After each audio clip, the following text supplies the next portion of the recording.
Thursday, April 9th, 2026. Roll call. Chair Keating, Present. Vice Chair Lovell, Here. Director Cutchin.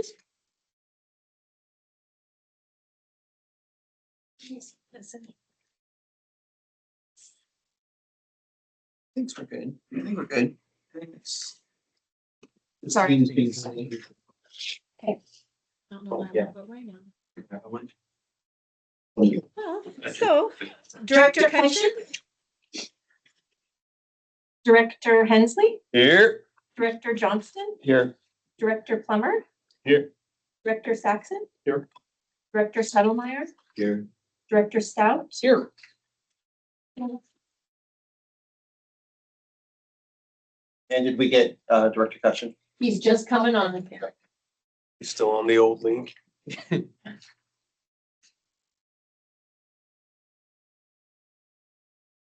Apology. Hi, Brian. I'm here. All Okay, right. great, thank you. All right, seeing a full complement. And we have a quorum clearly present. Are there any adjustments to the agenda? Not seeing any. We'll dive into public participation. Are there any members of the public who would like to address the board today? You're not seeing it. Just a reminder that public participation is limited to 3 minutes per speaker, and we do accept comments on items that are on today's agenda and comments on items that are not on today's agenda. So not seeing any members of the public, we won't be entertaining any of those conversations. But we, of course, welcome members of the public to join us every month. Are there any comments from board members before we take approval of the meeting minutes? Not seeing any, I'll entertain a motion to approve our meeting minutes. Chair, I move approval of the meeting minutes for March 12th, 2026. Second. Great. It's been moved by Commissioner Lovell and seconded by Commissioner Hensley. Is there any discussion? Not seeing any, we'll take a vote. All in favor of approving the minutes, signal in the affirmative. Aye. Any opposed? Passes unanimously. Our Citizens Advisory Committee, we have Kelly Wood in the house. Hi, how are you, Kelly? Doing well, how are you? Long time no see. Right. Good afternoon, everybody. At our recent CAC meeting, we started diving into the Title 43 asbestos rule writing. LRAPA had done some outreach actually and got quite a few people from the public were in attendance and online. And so we decided as a group that we would, have people, as we were kind of going through a slideshow that Travis had put together, kind of the bulk, the big items. We had quite a few questions and comments, and we are going to need to go into the April meeting as well, because they're, quite a bit there and didn't have quite enough time, but it was a really productive discussion and already raised some things that I will be able to provide good comments for. So. Any questions for Kelly? I'd just like to say that I appreciate Kelly's chairing the CAC through rulemaking and kind of like, what does it mean to be a rules advisory committee? I appreciate that. Matt put together the presentation. I want to clarify that. That was a pretty good one and helpful. And yes, so I think we'll be continuing next month to continue this discussion further on the rules themselves. There's a notice of proposed rulemaking to where we bring to the CAC that says, are some of LRAPA's reflection on the impact these rules will have in the community? Does the CAC feel like our walk through this logic okay? When the CAC essentially gives a green light on that, then it comes to the board for the board to consider providing us the authority to issue a public dispute notice and hearing to then adopt those rules locally here in Lake County. So next month, potentially in June, but potentially July. Is there anything, Kelly, you need from this body? No, just a little bit more time to go through them. They're a little more extensive changes than we anticipated. And they were under review for most of the month. So just need a little bit more time with them than when they were distributed. So those comments. It was really great seeing having LRAPA do that outreach though, and having some experts there. So that, as somebody who's not as familiar with them, it was nice hearing some good questions that I wouldn't have thought of. No, I think you're good. Great. Thank you. Any other board comments? Go I ahead. just want to pay a compliment that to Kelly and the work of the CAC because it's often very difficult to get a true citizenship, citizen engagement with issues. So thank you very much. And I'm sure you'll have a best practices for the rest of our local governmental bodies. Thank you, Director Stout. All right, not seeing any other board discussion on that item. So I'll close the CSE book and look forward to hearing more next meeting next month. For approval of the financial report, Christina? Yes, so on red page number 12 of your packet is our financial update for February of 2025. As we have been trending, the personnel services is close to on budget. But I do have them highlighted because they're so close to on budget. We're just keeping a close eye on it. I do anticipate in the footnotes, it says that they will both still remain under budget by the time the full year elapses.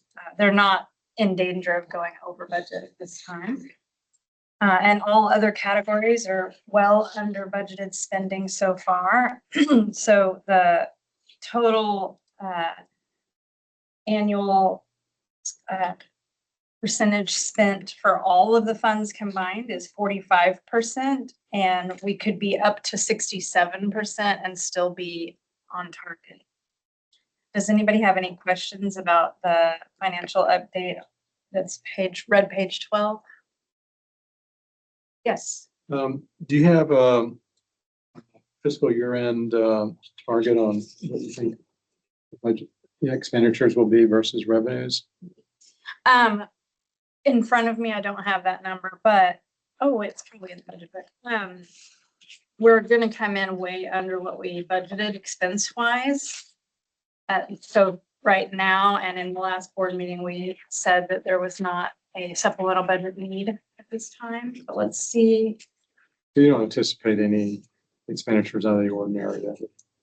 Well, I don't have a crystal ball, Right. but there's nothing on the horizon that we haven't already discussed and considered. So I think barring some kind of natural disaster damage to the building or whatever, which would also be covered by insurance, probably, maybe, Sure. depending on the day, I guess. But yeah. So storm damage, but not high of the storm. Depends on how God is in our area. But yeah, I think we're well positioned to come in much under budget this year. You know? Not seeing any other questions or comments. I'll entertain a motion to approve the financial report. Chair, I move approval of the financial report as presented for February 2026. Second. Who seconded it? Great, Director Stout. Been moved by Director Lovell and seconded by Director Stout. Any discussion? Not seeing any. We'll move to a vote. All in favor, signal in the affirmative. Aye. Opposed? None. Passes unanimously. Thank you. Our special revenue fund name change, if you were participating in our budget committee, we touched on this. And pass it to Christina and Travis for an overview, and we'll take action on resolution 2602. I just want to mention that we named the fund Special Revenue Fund, but really that's a category of fund. So it is a special revenue. It will still be a special revenue type fund, but we want to name it Title V because we also have the grant fund, which is also a special. They're both types of special revenue funds, and to be the most transparent possible, we do need to kind of say what special fund is it. So we're proposing that we change the name to just Title V fund, kind of to mimic the name of grant fund. They're both special revenue type funds that have to have the revenue and expenses kind of like isolated within themselves. So there is no fiscal or financial impact. It's all about nomenclature. It was also, you brought up before that there are no other funds but Title V funds that will be in this. So it doesn't really make sense to have Correct. it named anything else. Right. It will always only be Title V funds because that is what is required at the federal level for us to do. So with the grant fund, we named it grant fund because it could house multiple different special grants. But the Title V fund will never host anything else. Question.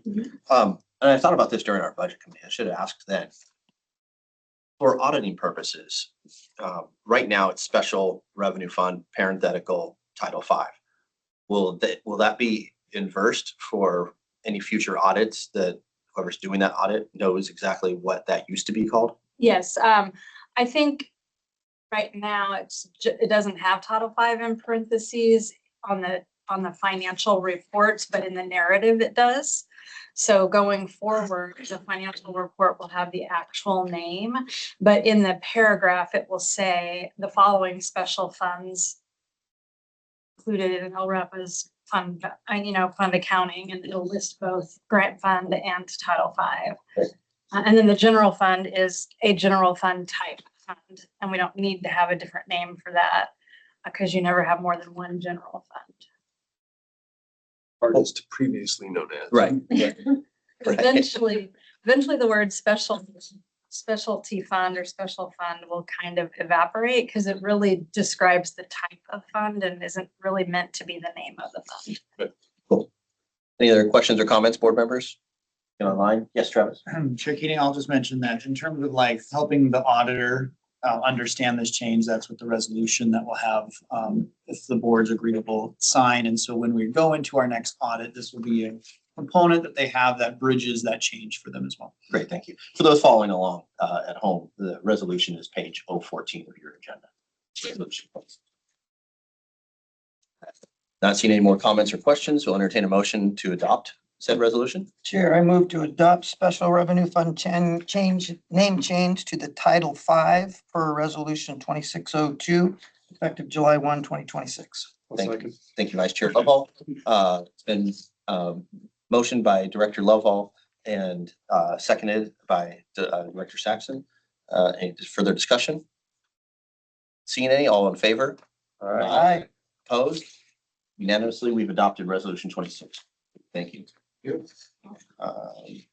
Let's dive into our auditor engagement with Christina and Travis. The Christina and Travis show. As I understand it, there's no direction for the auditor engagement. This is an informational update. Correct. Yes, I can share on this one. So at board direction, late last year, the board recommended that we go out to a written request for qualifications or quotes from our potential CPAs and auditor firms. We solicited 10 different audit firms in the region. So Oregon, I think the farthest one north was Vancouver, Washington. We had 2 respond back. One was Eisler CPA, which is our current CPA auditor, and then Polly Rogers and Company, which is based out of Tigard in Oregon. They responded as well. Christina, I went through a rubric that the chair and vice chair at the time connected with us and assuring that our rubrics was sound. And they met all of the qualifications we were looking for. They are only an audit specific firm, as where Eisler also does taxes. So during the springtime, sometimes getting connections with an auditor can be more limited. With this firm, that won't be a question or issue, so we can engage earlier on those audit practices. And we elected to initiate a contract with Polly Rogers and Co. And we'll be beginning our first meeting with them to begin our audit process is next week or the week following. So what we will be doing first with them is what's called an interim audit, which is when you change auditors, they have to look at the previous auditor's work and get familiar with the landscape of your accounting systems and how your funds are set up and all of that. So they do what's called an interim audit, which compares the last audit and the stuff we've done so far to make sure that they understand the full scope of what they need to audit in the formal audit.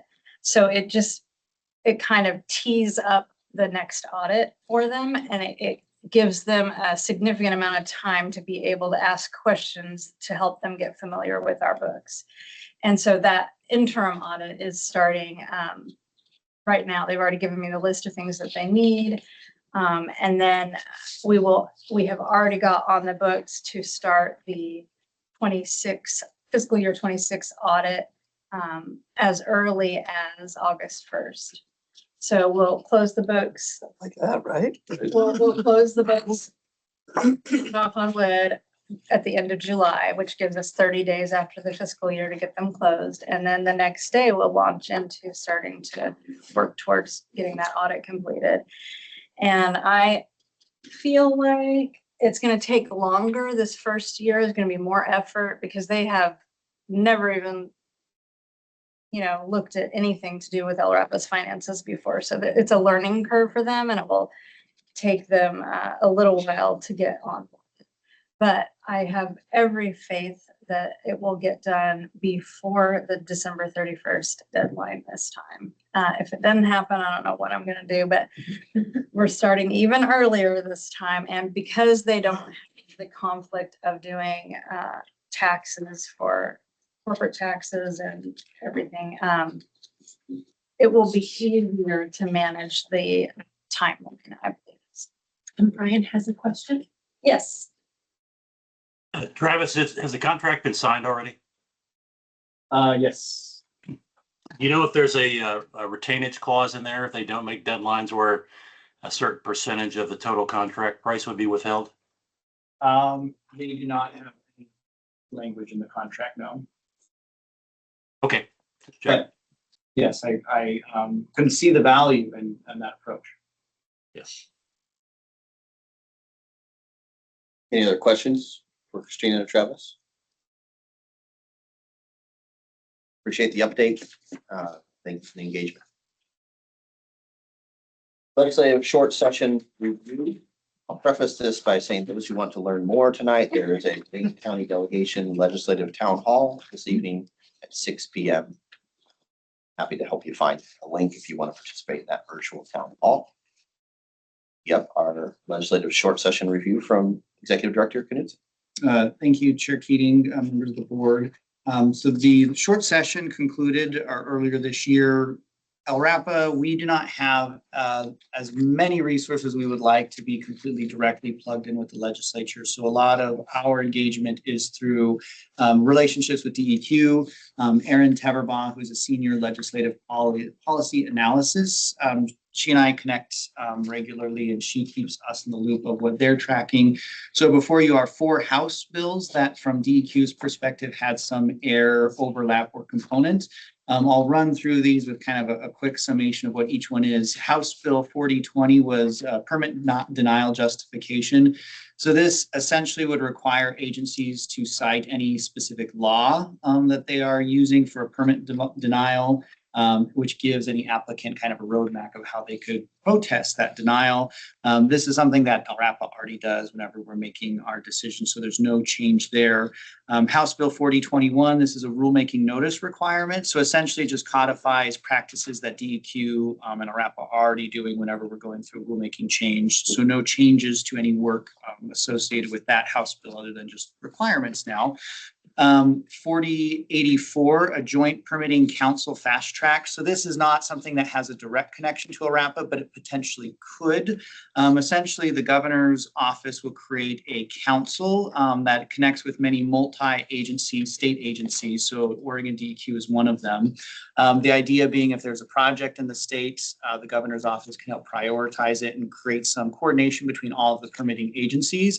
So where this could connect to LRAPA is if one of those projects was located in Lane County, and then us as that direct air authority could have some deadlines that are not ours that are set, but is more in connection with the governor's office and their agenda and those items. So we're watching in case that is a potentiality that comes our way.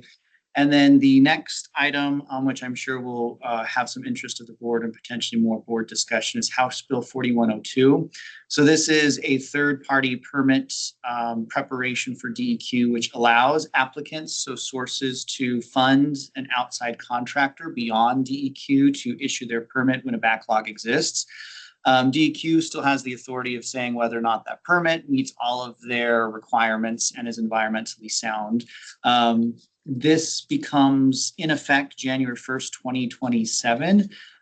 It does create a question of whether or not LRAPA could be a contractor in this circumstance, but for now, DEQ has not formally responded to this legislation. So I think that their approach and stance is a helpful data point to inform what a potential next step could be for LRAPA or otherwise in this potential.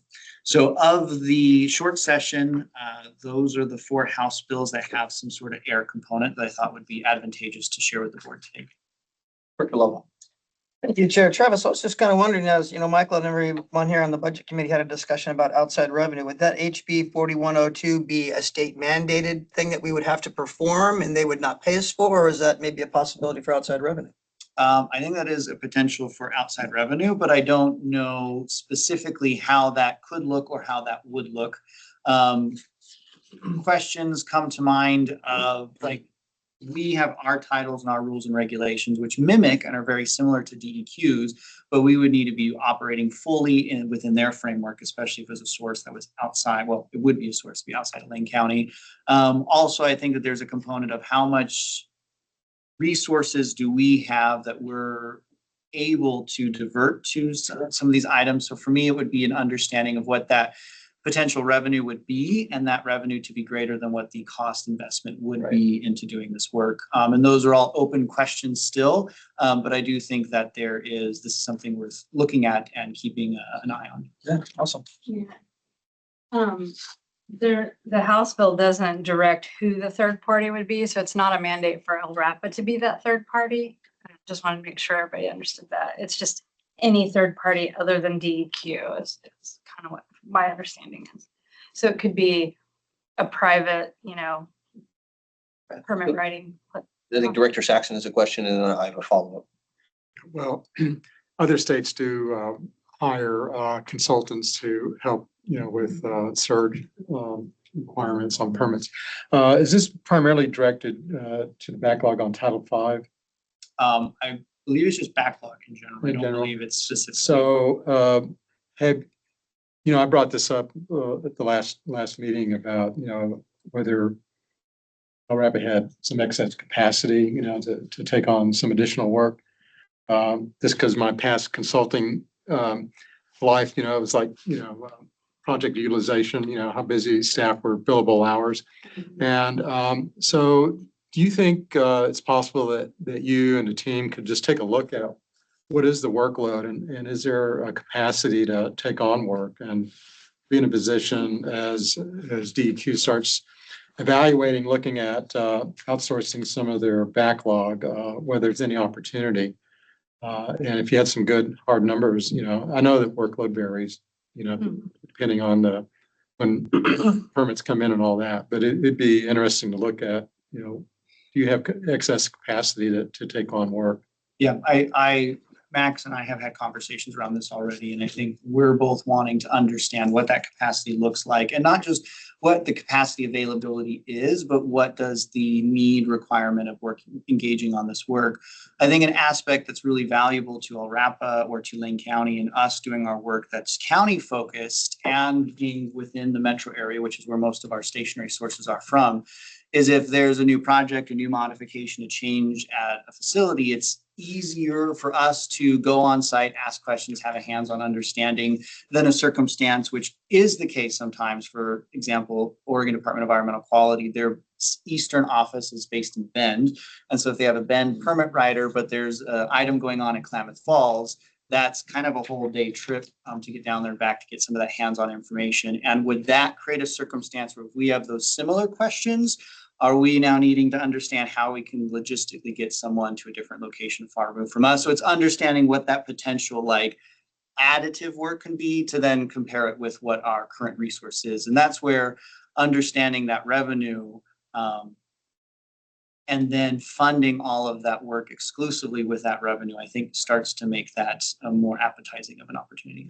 Yeah, but there's a lot of, based on my experience, there's a lot of work in the Title V permit preparation that doesn't require the whole team to go on site. There's a lot of number crunching and looking at all the requirements and, source controls and all that kind of stuff. So I get what you're saying. But anyway, it still would be good to look at what the staff capacity is. If I take on more work. If I may, it sounds like this would be a nice item for us to put as a future agenda item to bring back with further discussion and analysis from our end. Yeah. I would offer that this would even fall into that budget committee. Strategic plan. reference. Yeah, economic opportunity, revenue opportunity, strategic plan bucket. This would be the centerpiece, I would hope. So thank you. And I can't recall Chair Chair Emeritus. If you had mentioned this at the table last time, but if DEQ is hiring third parties, that, and I don't know how you got to this number, but it would pencil out, as I understand it, the LRAPA would be cheaper and arguably better because we do this work. Well, yeah, I mean, if you hire a consultant, you know, I mean, there's a profit piece in there. Yes. And probably, you know, their overhead's probably a little bit higher. So, you know, I think there's an opportunity for LRAPA to probably be cost competitive. I mean, but we're not talking a lot of work. I mean, you don't have, you know, large full of people just sitting around waiting for, you know, work to come in. But anyway, it's a possible opportunity. And, you know, I mean, I assume that, maybe I shouldn't assume, but when you do permit application reviews, you're billing the applicant for their hours, right? For Title V? We bill an applicant once we accept their application. So we review the application for complete, and then we issue the invoice once we accept. Right. So, I mean, you already have what your billing rate is. So, which presumably includes salary plus G&A and benefits, all that kind of stuff. Yeah, so we will, with the chair, we can decide like what ideal time to put this on the agenda, bring this back to the board. Thank you. And then circling back to HB 4084, at the request of the governor, the Joint Permitting Council, is that a body that the governor would appoint members to? And if so, how large is that permitting council? What's the makeup of that? That is deeper insight than I can speak to on that House bill. My take home from this House bill is essentially whatever that council looks like and the scope of it, it would be project focused. So here's the project that the governor's office would say we want to put it on the fast track. And then all of the connecting agencies that are involved in permitting that project then are involved in the work. So that would be if there was a project recognized in Lane County that was receiving this fast tracked approach, we as the air permitting authority would be in that loop and in that conversation, I think would be wanting to be amendable to whatever those needs are and meeting the deadline for them. But that is a if circumstance. Seems like maybe it's meant to tear down the silos of the different agencies and talk about the same project at the same time and make sure everybody's considering all the angles. It's a coordinating. Right. When I hear joint permitting council, I would think that a joint would reference that there would be members of both the House and the Senate, but also there might be agency representatives. I wonder if LRAPA has a seat at that table. If we don't have a seat at that table, I think it would be if the project is identified as in Lane County, then who's all the stakeholders at that table? And I would say, I don't know the legislative engagement on that council, but more be you need a permit from the Department of Energy, you need a permit from the Department of Environmental Quality, you need a permit from DOGAMI. And so everybody in the same room to talk about these items together, and instead of it being siloed conversations, being a collective shared one. Right. So it's industry, agency, and perhaps legislative. Okay, super helpful. Any other questions about the legislative short session overview? Appreciate the conversation and move into our directors. Chair Keating, members of the board, for the director's report for March 2026. I think there's a lot of good work to point out here, but I'll be brief through levity. The air quality for March was good. We did not have any days where we were in that unhealthy for sensitive groups on the AQI, which is that orange category. Outdoor burning did begin March 1st. I recognize that there is a heightened fire concern across the state. Chris Klein, who is with Oregon Department of Forestry and on our CAC, the most recent CAC meeting, he said in his career, he has not had as much concern and anxiety around this wildfire season as he does now. So I do not believe that open burning will continue until it closes by LRAPA rule, which is June 15th. Instead, it's likely to be closed because of a fire danger concern before that by a fire authority. In March, on a community engagement side, LRAPA participated with the Lane Pollution Prevention Coalition in the Home and Garden Show at the Lane County Fairgrounds. We shared efforts that people could do in their home environment from all different mediums to reduce pollution from air, water, and land. Also participated with the Oregon Wildfire Smoke Advisory Preseason Core Team. So that's the Oregon Department of Environmental Quality, National Weather Service, Oregon Health Authority, and local public county healths. So Lane County Public Health participating as well with tribal partners. And it's a smoke protocol coordination. So if there's a wildfire in the state, where's it at, where's the smoke is going, and what communications need to be associated so people can change behavior and avoid exposure. I shared in the last month, the Oregon Department of Forestry is coming up with a new tool called beforeyouburn.net. On the broad vision of it, I think it's a great goal in terms of a single resource that a resident can click on and say, here's my address, here's all the air requirements of can I burn today, here's all the fire district requirements. As we understood that this was a tool that ODF had been working on, was about to release, we recognized that there was some data quality issues in their program. So we engaged with that, and they have, I think, delayed the launch of that resource. We're working with them to help them account for Lane County's authority. If you do happen to get questions, because the site is accessible and is live, and the question becomes, well, which one do I look at? LRAPA, we do hold the authority for outdoor burning. And so what we are saying on our website is the truth people should ground on. In March, we completed in February, the end of February, our CIS best practice audit. The agency scored a 92% in that audit with full marks on our enterprise risk management, training, employee injury and claims management, as well as our financial controls. Another update to share related to that is in the upcoming renewal, liability premiums will decrease and property rates are expected to drop about 10 to 12%. Administratively, we have published some standard operating procedures. The most recent ones have been a corrective action and progressive discipline policy, guidance around our use of Oregon sick time leave, paid leave Oregon, as well as cash and check handling. I mentioned earlier during the budget committee meeting that we have secured a contract for a developer to work on our LINFO, our LRAPA info database. First kind of low hanging fruit is some bug fixes that we've recognized, some user interface improvements. There's some coordinating work that I think LINFO could absorb that will save us some time and energy, and then building an enforcement module in the database, which currently does not exist.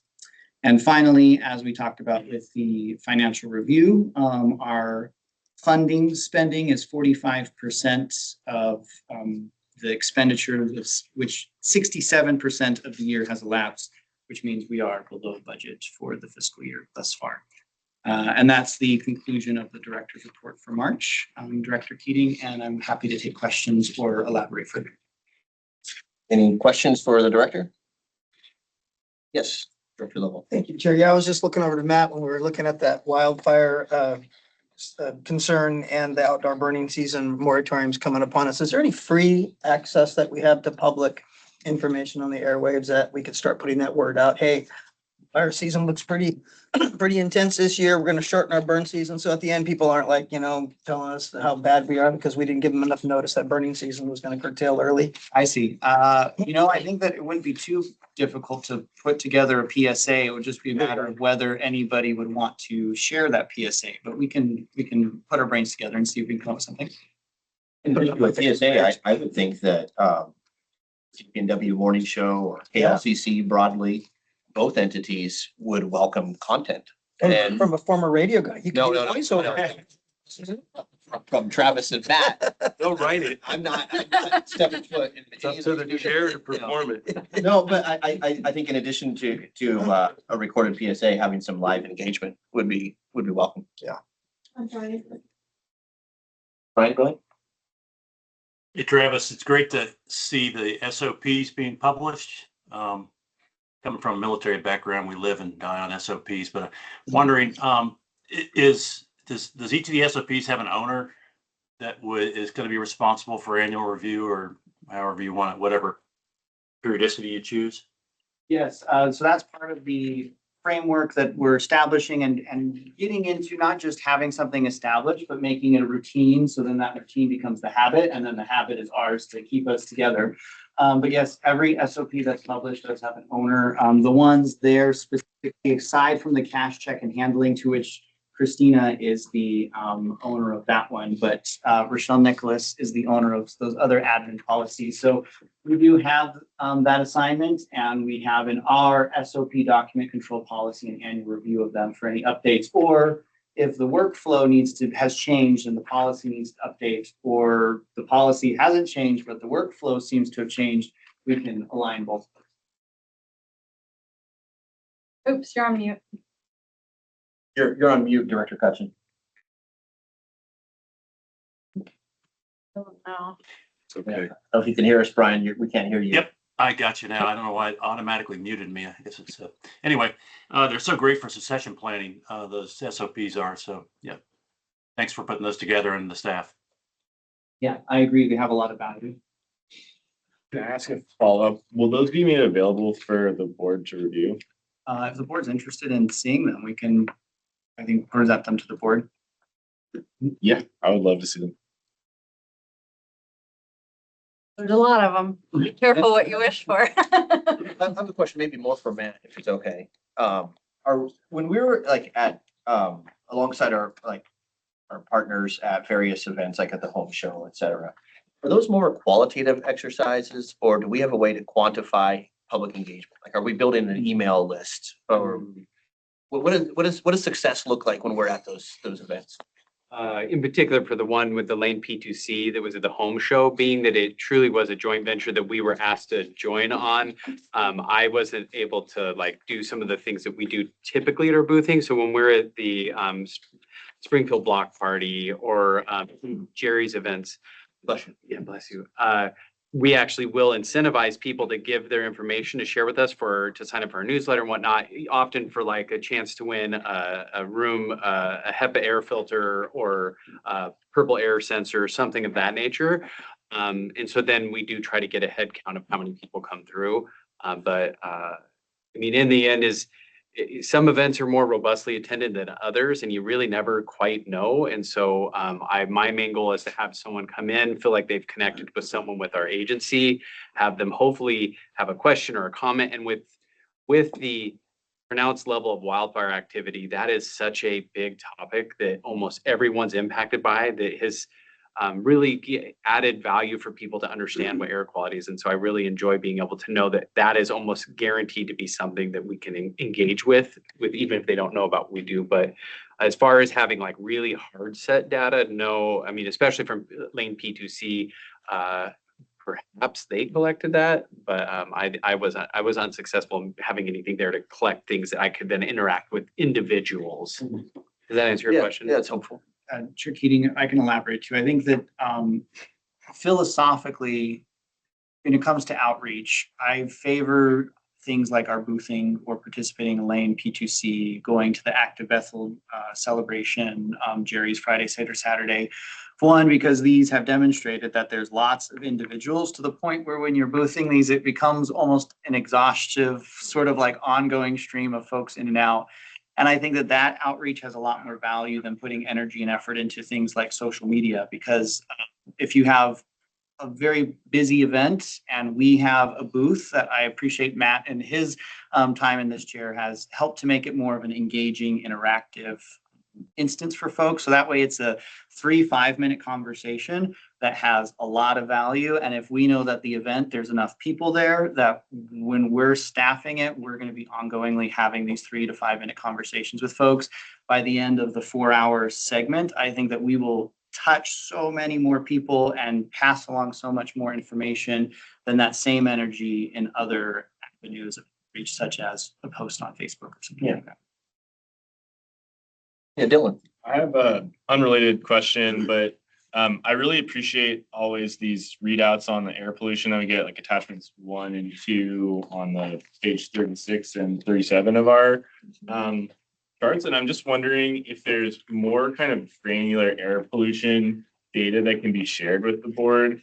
regularly. I don't want to like add a tremendous amount of extra work, but I assume that we are getting a lot more information about the different criteria of pollutants that we're monitoring for at our different stations. And I would just love if there was, if that could be shared with the board, maybe somewhat infrequently, but just I would love to see it, especially like nitrous oxide or NOx pollution is, I think, my. Yeah, I appreciate that. We have RPM, so which is particulate matter. That is our ongoing sampling that takes all the time. So this data is complete and coherent in a temporal timeframe over time. We also do air monitoring of ozone, which is a seasonal summertime item, starts May 1st and goes through September.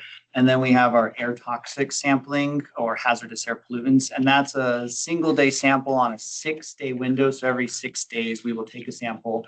What's challenging with some of our hazardous air pollutants is DEQ does the lab work for us as a cost saving effort for us, but it can take literally a year to get data back, where if we had our own lab service at cost to the organization, we could probably get that back in a month. But as we have those items, we can share that.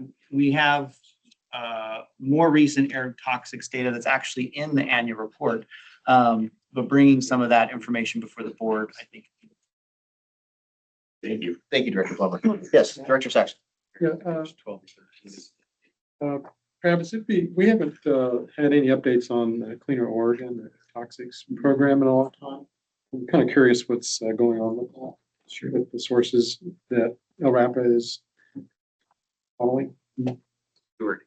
Stewarding. Yes, and it is stewarding is kind of the right words. Yeah, of course we can. Yeah, I was going to take a chair's prerogative after the director's report to ask for any new business or future agenda items. That would certainly fall under that category. Thank you. Are you wrapped, Director? Yes, yes. Great. Are there any new business or future agenda items? I think we've already put a few in the bucket, in the hopper, so thank you for that engagement. I excited to offer you 33 minutes of your life back. Is much appreciated. Yeah. Not, If you didn't get one yet, there's a few of the annual reports on the table. oh, thank you. I think you beat my record. For those that want, it is posted on our site as well. Oh, I appreciate the efficiency and thank you. Our budget committee members are listening. Thank you for a robust budget discussion as well. And thank you, colleagues, for the engagement this afternoon and for your service to this board. At 12:58 p.m., we are adjourned. Thank you. Wow, so that was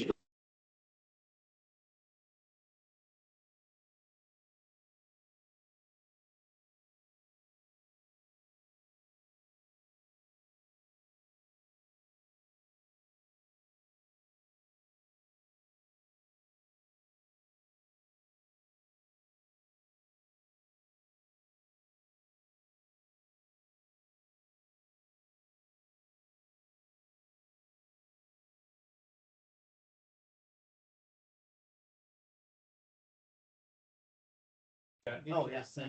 Their resolution there, if you got. They're world renowned, I guess. However.